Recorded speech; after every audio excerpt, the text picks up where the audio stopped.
Bismillahirrahmanirrahim. Assalamualaikum warahmatullahi wabarakatuh. Alhamdulillahi rabbil alamin, wassalatu wassalamu ala asyrafil anbiya'i wal mursalin wa ala alihi wa sahbihi ajma'in. Asyhadu an la ilaha illallah wahdahu la syarikalah wa asyhadu anna Muhammadan abduhu wa rasuluh alladzi la nabiyya ba'dah. Bapak Ibu, hafizakumullah, alhamdulillah, puji dan syukur marilah senantiasa kita panjatkan kehadirat Allah Subhanahu wa taala. Salawat dan salam semoga tetap tercurah kepada qudwah dan uswah kita yakni Rasulullah Muhammad sallallahu alaihi wasallam. Mudah-mudahan salawat juga tercurah pada keluarga, sahabat dan para pengikutnya hingga akhir zaman. Bapak Ibu, hafizakumullah, saya diminta oleh panitia untuk membahas, saya lupa judulnya apa, tapi kurang lebih membahas tentang pilar utama ya dalam sebuah masyarakat Islam. Nah, ini yang kita akan bahas adalah tinjauan historis terhadap bagaimana Rasulullah Shallallahu Alaihi Wasallam itu membangun masyarakat Madinah, membangun negara Madinah, ya, begitu. Pertama, langsung izinnya ngadeg. Ini sebagai pengantar dulu ya, bahwa tegaknya masyarakat Madinah itu berawal dari peristiwa hijrah. Kita tahu bahwa Rasulullah Shallallahu Alaihi Wasallam itu berdakwah di Mekah 13 tahun, kemudian berdakwah 10 tahun di Madinah. Nah, dalam dakwah 13 tahun di Mekah, Rasulullah Shallallahu Alaihi Wasallam menitik beratkan dakwahnya itu kepada usulul Islam, ya, pembahasan tentang usulul Islam, pokok-pokok ajaran Islam. Dakwah berlanjut, tapi kemudian kita tahu ya, ringkas ceritanya, bagaimana ruang dakwah Rasulullah Shallallahu Alaihi Wasallam di kota Mekah itu semakin sempit. Orang-orang Quraisy pada saat itu selalu berupaya menghalangi dakwah Rasulullah, diawali setelah Rasulullah secara jahriyah, secara terang-terangan yang melancarkan dakwahnya. Ujian, cobaan dihadapi oleh Rasulullah Shallallahu Alaihi Wasallam, ya, diawali dengan banyaknya para pengikutnya yang disiksa, terutama para pengikut, ya, ini mereka-mereka yang tidak memiliki kabilah pelindung. Ya, tidak memiliki kabilah pelindung, seperti misalnya apalagi kaum budak, ya, kaum budak. Makanya Bilal bin Rabah, kemudian Amr bin Yasir ya, bapaknya Sumayyah gitu.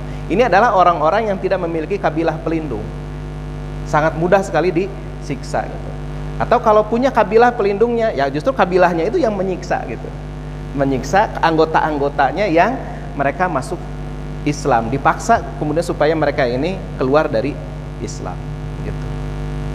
Sampai akhirnya terjadi hijrah yang pertama ke Habasyah. Kemudian setelah itu ada berikutnya nanti hijrah yang kedua gitu ya, ke Madinah. Nah, ini ketika apa? Ketika ruang gerak dakwah Rasulullah sudah sangat sempit gitu. Maka Rasulullah berupaya untuk mencari tempat, ya, untuk mencari tempat atau basis teritorial, ya, untuk sebagai apa, titik tolak dari dakwahnya atau menjadi markas bagi dakwahnya gitu. Itu pernah dicoba oleh Rasulullah ketika setelah Amul Huzni, ya, setelah tahun duka cita itu, Abu Thalib meninggal, Khadijah meninggal, praktis Rasulullah tidak ada yang melindungi lagi. Itulah kenapa kemudian Rasulullah itu pergi ke Taif. Pergi ke Taif itu untuk apa? Berdakwah ke sana, mengajak mereka masuk Islam, dan mereka siap melindungi dakwah, membela dakwah gitu. Atau kalau tidak membela dakwah, melindungi Rasulullah Shallallahu Alaihi Wasallam. Dan kenapa ke Taif? Karena Taif itu ada dari sisi nasab, dia ini adalah keluarga dari ibu beliau, ya, Aminah. Ada nenek moyangnya itu yang di wilayah Taif itu. Tapi kita tahu kan bagaimana Rasulullah ditolak di Taif itu, sampai akhirnya beliau bisa kembali lagi waktu itu, ya, bisa kembali lagi ke Mekah, itu pun setelah mendapatkan istilahnya himayah atau jiwar dari Mut'am bin Adi, seorang musyrik, ya. Mut'am bin Adi ini seorang musyrik. Jadi Rasulullah waktu itu mengajukan jiwar kepada 3 orang, dan semuanya 2 orangnya menolak dengan halus, ya.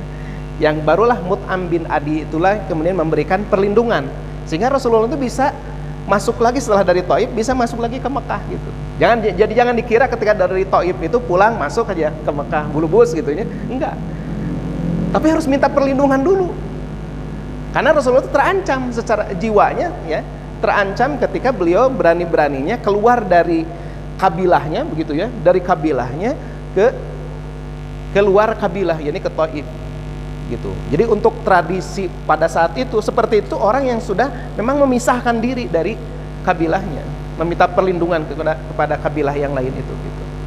Nah, Rasulullah memanfaatkan jiwar, memanfaatkan himayah. Jadi kebiasaan dalam tradisi masyarakat Arab, mereka ini merasa memiliki kehormatan, ya, merasa memiliki keperwiraan gitu ketika memberikan perlindungan. Sebuah kabilah kalau memberikan perlindungan itu sebuah kehormatan bagi si kabilah itu gitu, ya. Nah, ini digunakan oleh beberapa orang sahabat Rasulullah, termasuk juga Abu Bakar yang mendapatkan perlindungan dari Ibnu Dugunnah gitu. Jadi bisa bebas, dilindungi, beribadah, melakukan aktivitas, dilindungi, ya, suaka lah kalau kita sekarang, ya, mendapatkan suaka gitu. Nah, Rasulullah Shallallahu Alaihi Wasallam beliau mencari potensi kekuatan dalam bahasa Al-Quran sultanan nasiro, ya, sultanan nasiro, kekuatan atau wilayah, ya, sultan juga bisa artinya wilayah, yang bisa membantu beliau gitu. Kalau ada sebagian orang upaya ini disebutnya kalau siapa saudara-saudara kita Hizbut Tahrir itu menyebutnya tolabun nusroh, ya. Tolabun nusroh, bahwa metode untuk mendirikan, kalau Hizbut Tahrir kan begitu, ya, mendirikan khilafah itu, kekuasaan itu dengan cara tolabun nusroh, bukan dengan demokrasi, gitu kan penegasannya itu. Bukan dengan demokrasi, tapi dengan tolabun nusroh, mencari pertolongan untuk menegakkan negara gitu. Nah, berikutnya.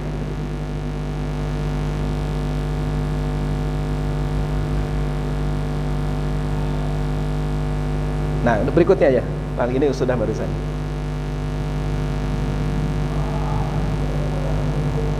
Nah, setelah itu, setelah Rasulullah mendapatkan jiwar perlindungan dari Mut'am bin Adi, kan tidak bisa seterusnya. Maka Rasulullah pun tetap melaksanakan dakwah, ya.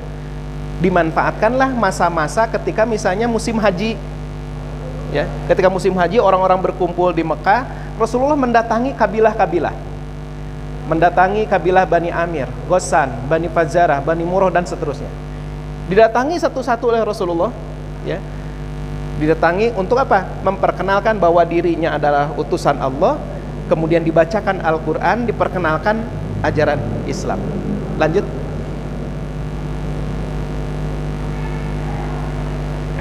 Nah, apa yang dikatakan oleh Rasulullah? Kata Rasulullah, ini saya kutip dari buku Manhaj Haroki. Kata beliau, adakah seseorang yang sudi membawa saya kepada kaumnya untuk melindungiku sehingga aku dapat menyampaikan risalah dari Rabbku. Sesungguhnya Quraisy telah melarangku untuk menyampaikan risalah Rabbku. Ya. Jadi datang kepada kabilah-kabilah itu, ini yang disampaikan. Berikutnya. Nah, ini di dalam Bidayah wa Nihayah, ya. Beliau datang, apa yang disampaikannya? Kata Rasulullah, saya tidak membenci kalian sedikit pun. Siapa yang ridho, siapa yang suka dengan apa yang saya dakwahkan, memang itulah dakwahku, seperti ini, ya, apa adanya. Dan siapa yang tidak menyukainya, aku tidak memaksanya. Ya, aku tidak memaksanya. Kalau kalian tidak suka dengan dakwahku, aku tidak memaksa terhadap dakwah Islam itu. Aku hanya ingin, nah ini ya, aku hanya ingin kalian mau melindungiku dari orang-orang yang ingin membunuhku. Jadi ketika di Makkah itu, Rasulullah berdakwah dilindungi oleh Abu Thalib. Itu sejak Rasulullah mengumpulkan dari kalangan Bani Hashim, ya, Bani Muthalib, dikumpulkan ada 40 orang. Rasulullah mengadakan makan-makan kan gitu, awalnya memperkenalkan. Kemudian Rasulullah memperkenalkan Islam, memperkenalkan dirinya sebagai utusan Allah. Abu Lahab pada saat itu kan langsung mengacaukan acara waktu itu. Sampai terjadi terjadi keributan, kericuhan di situ. Kemudian Abu Thalib pada saat itu kan mengatakan, sungguh dia berada dalam penjagaanku. Siapa yang berani mengganggu dia, maka dia berhadapan denganku, gitu, kata Abu Thalib. Nah, ketika ada kata Syekh Munir Al-Ghadban itu, ketika Abu Thalib mengatakan seperti itu, maka Rasulullah segera memanfaatkan itu, pelindungan Abu Thalib itu, sehingga Rasulullah bisa berdakwah tanpa ada yang langsung membunuhnya. Tapi ketika Abu Thalib sudah tidak ada, beliau terancam. Ya, makanya ini yang disampaikan, ya, aku hanya ingin kalian mau melindungiku dari orang yang ingin membunuhku, sehingga aku dapat menyampaikan risalah Rabbku, sehingga Allah putuskan padaku dan para pengikutku seperti apa yang dikehendakinya. Lanjut. Nah, yang harus diperhatikan, lihat Rasulullah ketika berdialog dengan kabilah-kabilah itu, ya, selalu yang ditanyakan itu tentang silsilah, tentang tempat tinggalnya, jumlah kekuatannya, bagaimana sejarah mereka, ya, bagaimana budaya mereka, bagaimana nilai-nilai akhlak mereka. Jadi Rasulullah bukan hanya sekedar menyampaikan, tapi mengetahui betul kekuatannya seperti apa, gitu ya, kabilah yang akan melindunginya itu. Nah, ini di dalam salah satu buku disebutkan, ini merupakan salah satu upaya beliau untuk mengetahui dan mengenal dengan benar situasi dan kondisi sosial masing-masing kabilah secara lebih dekat, ya. Pada sisi lain, dengan pengenalan ini, beliau berharap dapat menangkap celah dari sisi kehidupan mereka yang dapat dimanfaatkan untuk mendukung dakwah, untuk menopang dakwah, gitu. Selanjutnya,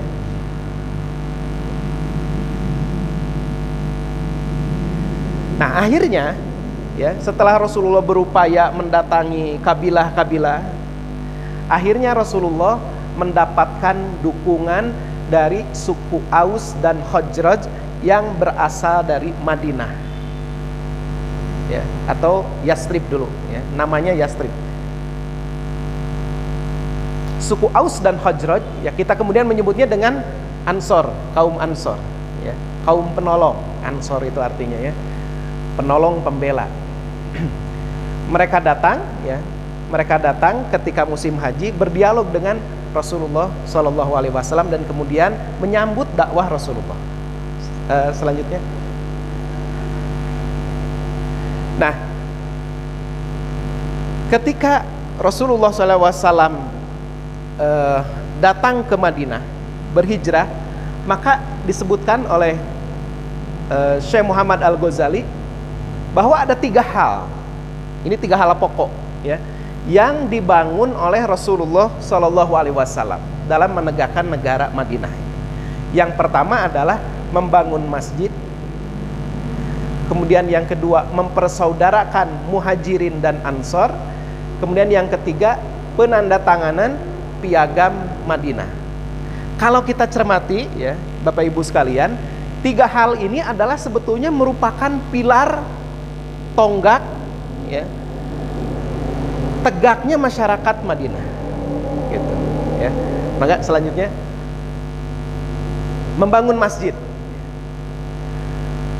Ini Masjid Nabawi pada masa lalu seperti ini, ya. Demikian sederhana, tetapi dari tempat yang demikian sederhana ini, ya, bagaimana cahaya Islam menyebar, ya. Nah, ini yang pertama kali dilakukan oleh Rasulullah SAW, membangun masjid. Tujuan utamanya adalah memperkokoh hubungan umat Islam, membangun ruhiyah maknawiyah umat Islam. Nah, ini adalah pilar bagi tegaknya masyarakat Islam, memelihara keimanan dan ketakwaan. Ini pilar utama. Jadi kalau kita ingin negara kita ini kuat, yang pertama yang harus ditegakkan itu adalah, atau salah satu yang harus kita tegakkan itu adalah bagaimana keimanan dan ketakwaan itu tertanam di dalam masyarakat kita. Oleh karena itu dalam strategi dakwah kita itu, ya, strateginya adalah gerak vertikal, gerak horizontal. Gerak vertikal itu adalah bagaimana kita bisa untuk zaman sekarang, ya, ini ya, konteks zaman sekarang, bagaimana kita bisa memasuki pusat-pusat kebijakan, kan gitu ya, gerak vertikal itu. Gerak horizontal itu bagaimana kita harus berdakwah di tengah-tengah masyarakat. Jadi dua hal ini nggak boleh pincang gitu. Harus ada orang-orang yang bergerak secara horizontal, berdakwah di tengah-tengah masyarakat, tarbiyatul ummah, ya, membina umat. Ada gerak vertikal, mereka mencoba masuk ke pusat-pusat kebijakan, gitu. Nah, ini dulu, ya, ini keimanan, ketakwaan harus ditanamkan. Kalau ingin masyarakat kita kokoh, iman dan takwa ini yang harus pertama kita bangun, ya, kita jaga. Selanjutnya, nah, apalagi kalau kita lihat, ya, fungsi masjid di masa Rasulullah Shallallahu Alaihi Wasallam. Saya Yusuf Al-Qaradawi, beliau mengatakan bahwa fungsi masjid itu di zaman Rasulullah, pertama dia sebagai pusat bimbingan dan perbaikan umat, taklim, ya, pengajaran Al-Quran gitu oleh Rasulullah Shallallahu Alaihi Wasallam secara langsung. Tempat berkumpul, ya, ibadah, belajar ilmu pengetahuan dilakukan di masjid. Tempat pendidikan, ya, pendidikan apa saja gitu, silakan gitu. Kemudian juga menjadi tempat untuk saling mengenal, bahkan menjadi tanda kutip, ya, parlemen untuk bermusyawarah. Jadi Rasulullah itu kan bermusyawarah kenegaraannya pun di masjid gitu, pada saat itu, ya. Nah, umat Islam kita saat ini harus berupaya bagaimana menghidupkan masjid ini, memakmurkan masjid ini, ya.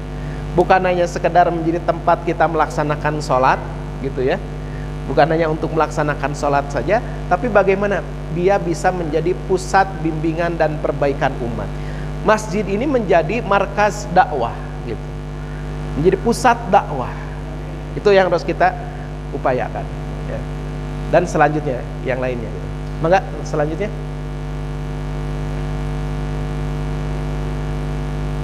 nah, ini yang perlu kita lakukan, ya, dalam konteks kita, ya, saat ini kita harus berupaya untuk menegakkan keimanan dan ketakwaan. Bagaimana caranya, ya? Harus melakukan aktivitas penguatan, aktivitas dakwah dan pendidikan di tengah-tengah masyarakat. Pertama, yang kedua, menggalakkan bimbingan kepada masyarakat sehingga mereka itu lebih mengenal Allah dan Rasulnya. Dengan tarbiyah, dengan pembinaan ke masyarakat, menghidupkan majelis taklim, ya. Intinya adalah menyampaikan informasi Islam, menyebarkan informasi Islam, atau istilahnya nasrul hidayah, menyebarkan hidayah Islam seluas-luasnya, gitu. Kemudian yang ketiga, membina kultur Islam di tengah-tengah masyarakat. Ya, mulai masyarakat diperkenalkan dengan kultur-kultur yang Islami, ya. Kadangkala aksesoris juga dibutuhkan, ya, aksesoris Islam. Untuk apa? Untuk menjaga substansi nilai-nilai Islam gitu. Ya, kayak semacam, walaupun baju koko bukan ini, ya, bukan dari Islam gitu, tapi itu sudah menjadi kultur masyarakat Islam, misalnya baju koko, berkerudung gitu, ya. Mungkin seperti hal yang sangat aksesoris atau hal-hal seperti itu, ya, dalam bahasa gitu. Tapi itu dibutuhkan untuk menjaga substansi gitu. Kemudian apa? Membangun sarana prasarana pendidikan. ya, pesantren, madrasah, sekolah, kampus, ya, perguruan tinggi, lembaga pendidikan yang lainnya. Kemudian yang kelima, membiasakan masyarakat berpegang pada etika dan kesopanan, sehingga mereka jauh dari perbuatan prostitusi, perjudian, miras, obat-obat terlarang, pornografi dan lain sebagainya. Jadi masyarakat Islam itu, yang disebut masyarakat Islami itu adalah simpelnya mereka melaksanakan rukun Islam. Kemudian rukun iman, mereka meyakini rukun iman. Kemudian yang berikutnya apa? Mereka menjauhi dosa-dosa besar. Gitu. Itu masyarakat Islam tuh minimalnya begitu, ya. Nah, ini tentang iman dan takwa ini, ya. Ayatnya sudah sangat jelas, walau anna ahlal qura amanu wattaqau lafatahna alaihim barakatim minas samai wal ardh. Seandainya penduduk negeri itu beriman dan bertakwa, lafatahna alaihim, maka akan kami bukakan, ya, kami akan limpahkan atas mereka itu barakatim minas samai wal ardh, keberkahan dari langit dan bumi. Nah, ini bagaimana menjadi dasar bagi kita bahwa untuk tegaknya kesejahteraan yang hakiki, ya, pertama yang harus kita bangun adalah keimanan dan ketakwaan, dan dia adalah merupakan pilar pertama bagi tegaknya masyarakat Islam. Berikutnya, nah, yang kedua yang dilakukan oleh Rasulullah itu, dan ini menjadi pilar yang kedua dalam masyarakat Islam, adalah mempersaudarakan Ansor dan Muhajirin. Ini merupakan asas, ya, merupakan asas bahwa umat Islam harus tegak ukhuwah Islamiyah, gitu ya. Bagi kita kalangan Islam, harus tegak di antara umat Islam ini ukhuwah Islamiyah. Innamal mu'minuna ikhwah. Orang mukmin itu bersaudara. Nah, ini tidak boleh diabaikan, gitu ya. Masalah ukhuwah Islamiyah ini, jangan sampai masyarakat kita ini terpecah belah hanya dikarenakan hal yang sebetulnya bukan prinsip. Meributkan, jangan sampai umat Islam ini diributkan oleh hal-hal yang bukan prinsip, kemudian berpecah belah. Ya, saat ini kita sangat sedih gitu menyaksikan realita, ya. Saat ini bagaimana umat Islam ini terpecah belah hanya disebabkan oleh perkara-perkara yang sebetulnya memang perkara-perkara dhanniyat, ya. Perkara-perkara dhanniyat. Dhanniyat itu artinya sesuatu bahasan dalam agama yang memang multitafsir. Yang sebetulnya para ulama di masa lalu mereka sudah maklum dengan hal ini, dan dia seharusnya tidak menjadi sumber perpecahan. Jadi dalam Al-Quran itu jelas, wa'tasimu bihablillahi jami'a wala tafarraqu. Wa'tasimu, berpegang teguhlah kalian kepada agama Allah, ya. Kemudian wala tafarraqu, jangan berpecah belah, gitu. Tapi sekarang kita menyaksikan umat Islam ini berpecah belah, gitu ya, berpecah belah. Ini bagaimana nih hadis-hadis Rasulullah yang demikian banyak, ya, mengingatkan kepada kita tentang pentingnya menegakkan nilai-nilai ukhuwah Islamiyah. Al-mu'minu lil mu'mini kal bunyan. Seorang mukmin yang satu dengan mukmin yang lainnya itu bagaikan sebuah bangunan. Yashuddu ba'duhu ba'dhan, yang saling menguatkan antara satu dengan yang lainnya. Al-muslimu akhul muslim. Seorang muslim adalah menjadi saudara bagi muslim yang lainnya. La yadhlimuhu wa la yuslimuhu, tidak boleh menzalimi, tidak boleh menyerahkan kepada musuh, ya. Kemudian hadis yang terkenal ini, hadis riwayat Bukhari, ya, perumpamaan kaum muslimin dalam cinta, kekompakan, kasih sayang bagaikan satu tubuh. Jika salah satu anggota tubuhnya mengeluh sakit, maka seluruh anggota tubuh juga ikut terjaga.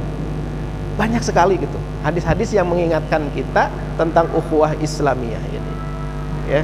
Nah, ini menjadi pilar yang harus kita jaga, yang harus kita jaga.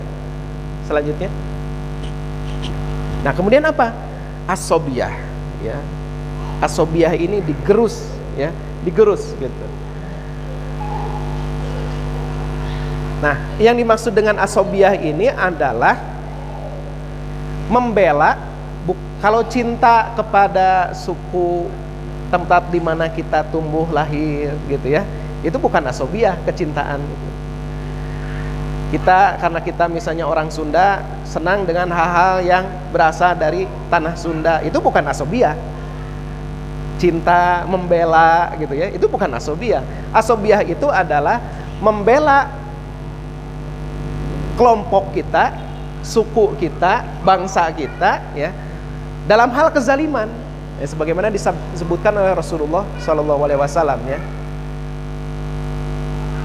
Ada yang pernah bertanya kepada Rasulullah, "Ya Rasulullah, aminal asabiyah ayyuhibbar rajulu qaumahu?"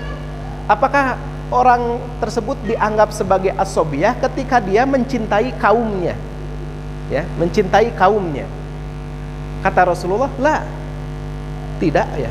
Tidak disebut asabiyah kalau cinta mati. Walakin akan tetapi minal asabiyah, yang termasuk asabiyah itu adalah ayyu'ina rajulu qaumahu alal dzulmi. Disebut asabiyah itu kalau seseorang menolong kaumnya, membela kaumnya